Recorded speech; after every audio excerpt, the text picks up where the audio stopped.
Hi, I'm Gerri Ratliff, a member of the Rock Spring Racial Equity Committee. I've been a member of Rock Spring for about 7 years, and I'd like to share with you a bit about my own racial autobiography. When I was born, our family went to see relatives in Selma, Alabama every summer. Selma was where my dad was born and grew up. We drove across the Edmund Pettus Bridge every year, but my parents never pointed out to us kids that civil rights marchers had been beaten on the bridge on Bloody Sunday in 1965.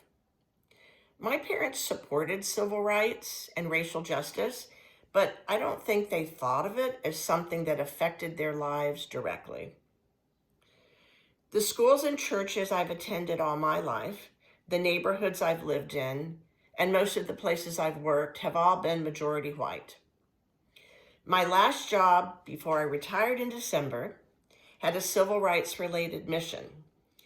For the first time in my career, I was in an office where most of the employees were people of color.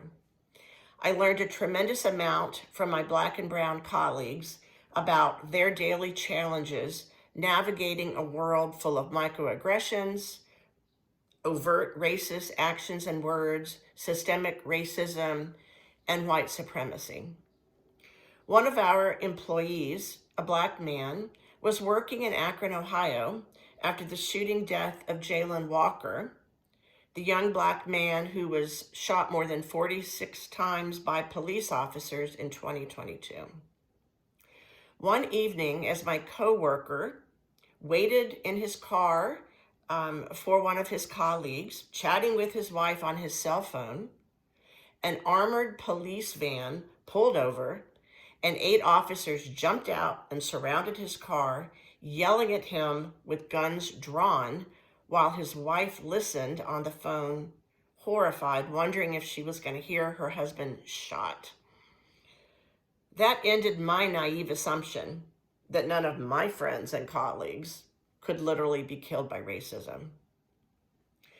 Finally, as a member of the Racial Equity Committee, I've had the opportunity to attend trainings and have discussions that have helped open my eyes wider to the effects of systemic racism.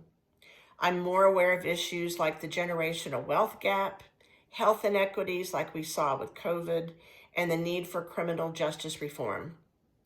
I'm more aware of the continuing lack of diversity in my own life and the privileged life I've had as a white person. I'm looking forward to the discussions we'll have at Rock Spring as we proceed with the racial audit process.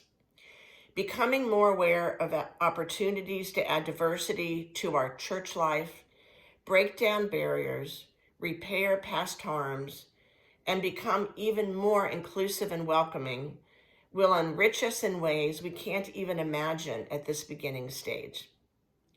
I'm excited to join with all of you on this journey.